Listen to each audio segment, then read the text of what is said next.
Welcome to day 142 of our one-year Bible reading plan.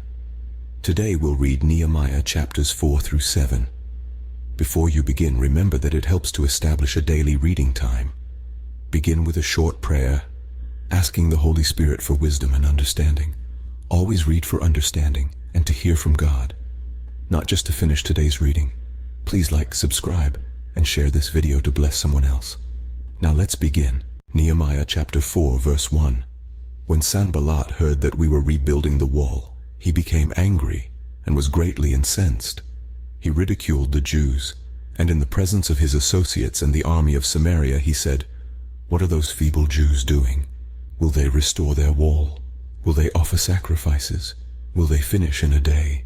Can they bring the stones back to life from those heaps of rubble, burned as they are?" Tobiah the Ammonite, who was at his side, said, "What they are building, even a fox climbing up on it would break down their wall of stones. Hear us, our God, for we are despised. Turn their insults back on their own heads. Give them over as plunder in a land of captivity. Do not cover up their guilt or blot out their sins from your sight, for they have thrown insults in the face of the builders." So we rebuilt the wall till all of it reached half its height, for the people worked with all their heart. But when Sanballat, Tobiah, the Arabs, the Ammonites, and the people of Ashdod heard that the repairs to Jerusalem's walls had gone ahead and that the gaps were being closed, they were very angry. They all plotted together to come and fight against Jerusalem and stir up trouble against it. But we prayed to our God and posted a guard day and night to meet this threat. Verse 10. Meanwhile, the people in Judah said, "The strength of the laborers is giving out, and there is so much rubble that we cannot rebuild the wall." Also our enemies said, "Before they know it or see us, we will be right there among them and will kill them and put an end to the work." Then the Jews who lived near them came and told us 10 times over, "Wherever you turn, they will attack us." Therefore I stationed some of the people behind the lowest points of the wall at the exposed places, posting them by families, with their swords, spears, and bows. After I looked things over, I stood up and said to the nobles, the officials, and the rest of the people, "Don't be afraid of them. Remember the Lord, who is great and awesome, and fight for your families, your sons and your daughters, your wives and your homes." When our enemies heard that we were aware of their plot and that God had frustrated it, we all returned to the wall, each to our own work. From that day on, half of my men did the work, while the other half were equipped with spears, shields, bows, and armor.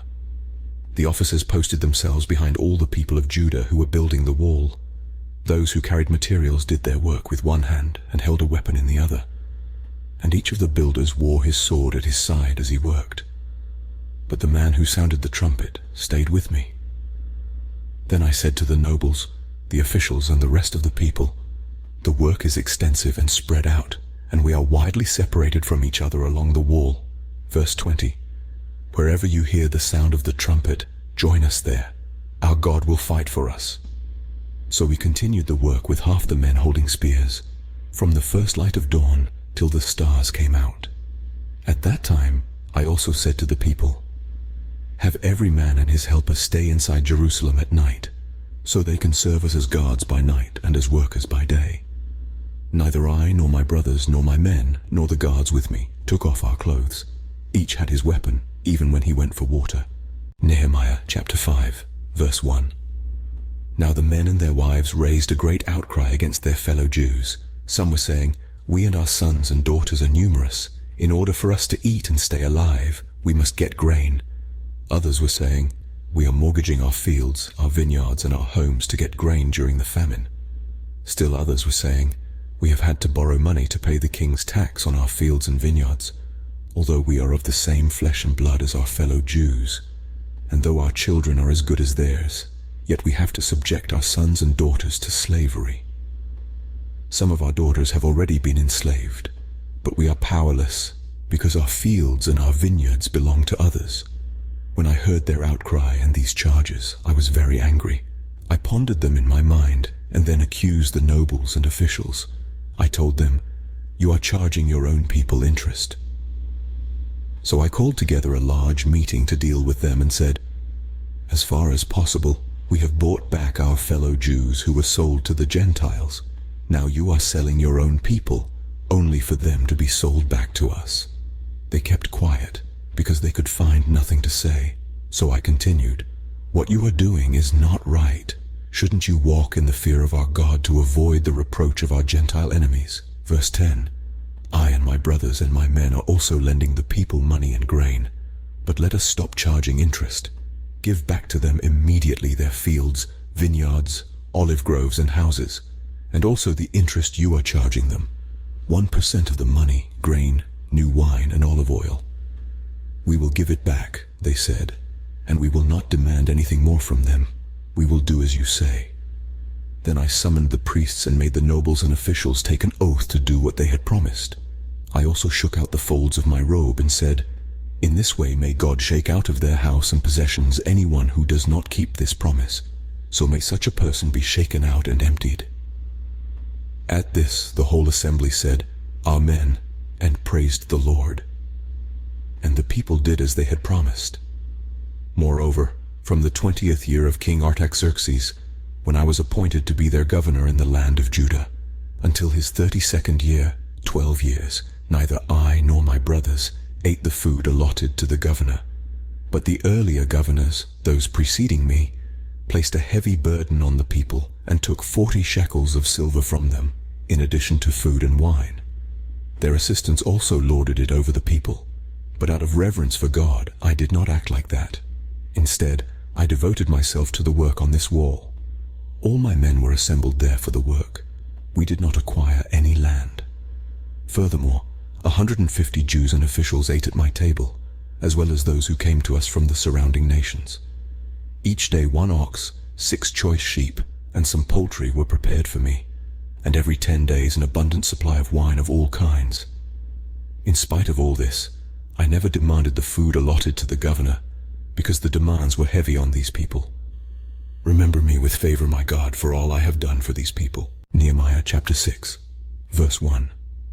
When word came to Sanballat, Tobiah, Geshem the Arab, and the rest of our enemies that I had rebuilt the wall, and not a gap was left in it, though up to that time I had not set the doors and the gates, Sanballat and Geshem sent me this message: "Come, let us meet together in one of the villages on the plain of Ono."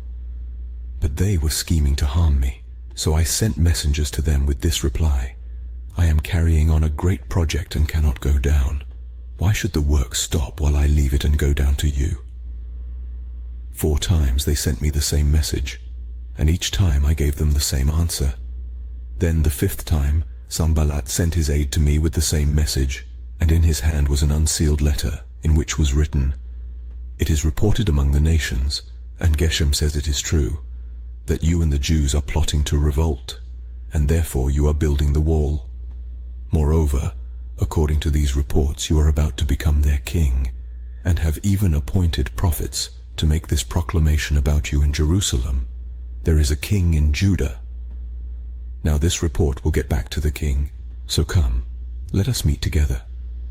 I sent him this reply: "Nothing like what you are saying is happening. You are just making it up out of your head." They were all trying to frighten us, thinking, "Their hands will get too weak for the work, and it will not be completed." But I prayed, "Now strengthen my hands." Verse 10. One day I went to the house of Shemaiah son of Delaiah, the son of Mehetabel, who was shut in at his home. He said, "Let us meet in the house of God, inside the temple, and let us close the temple doors, because men are coming to kill you. By night they are coming to kill you."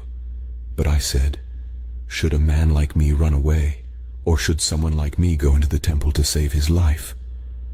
I will not go." I realized that God had not sent him, but that he had prophesied against me because Tobiah and Sanballat had hired him. He had been hired to intimidate me so that I would commit a sin by doing this, and then they would give me a bad name to discredit me. Remember Tobiah and Sanballat, my God, because of what they have done. Remember also the prophet Noadiah, and how she and the rest of the prophets have been trying to intimidate me.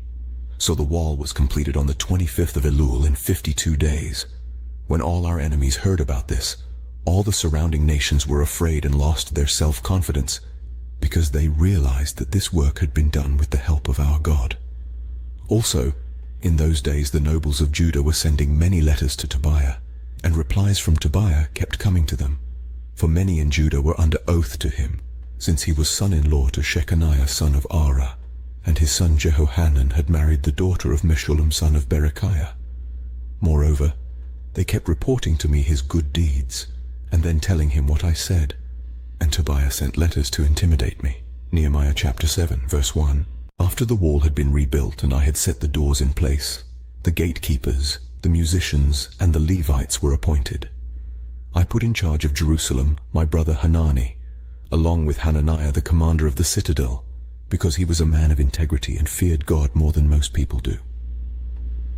I said to them, "The gates of Jerusalem are not to be opened until the sun is hot. While the gatekeepers are still on duty, have them shut the doors and bar them. Also, appoint residents of Jerusalem as guards, some at their posts and some near their own houses." Now the city was large and spacious, but there were few people in it, and the houses had not yet been rebuilt. So my God put it into my heart to assemble the nobles, the officials, and the common people for registration by families. I found the genealogical record of those who had been the first to return. This is what I found written there. These are the people of the province who came up from the captivity of the exiles whom Nebuchadnezzar king of Babylon had taken captive. They returned to Jerusalem and Judah, each to his own town, in company with Zerubbabel, Joshua, Nehemiah, Azariah, Ramiah, Nahamani, Mordecai, Bilshan, Mispereth, Bigvai, Nahum, and Banah. The list of the men of Israel, verse 20. Of Adin, 655. The priests, verse 40. Of Immer, 1052. The Levites, the musicians, the gatekeepers, the temple servants, verse 50.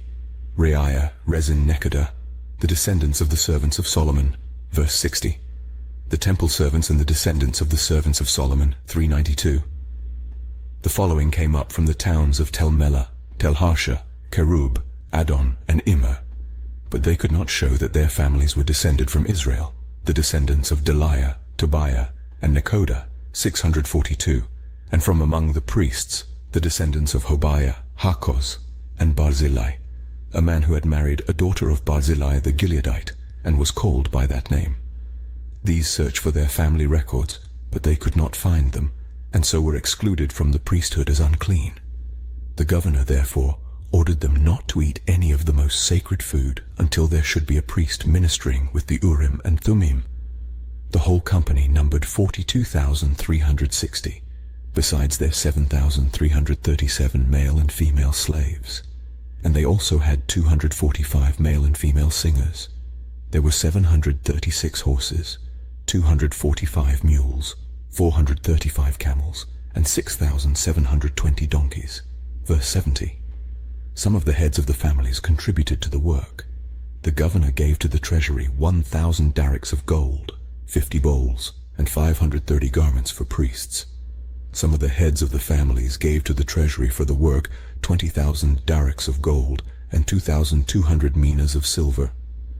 The total given by the rest of the people was 20,000 darics of gold, 2,000 minas of silver, and 67 garments for priests. The priests, the Levites, the gatekeepers, the musicians, the temple servants, along with certain of the people and the rest of the Israelites, settled in their own towns. When the 7th month came and the Israelites had settled in their towns, this concludes Nehemiah chapters 4 through 7 for day 142. We hope you are enjoying these daily videos. Remember to check the description box for links and resources. Thank you for watching. Please like, share, and subscribe. Your support helps spread God's word to reach more people on YouTube. We'll see you in the next video for our day 143 reading.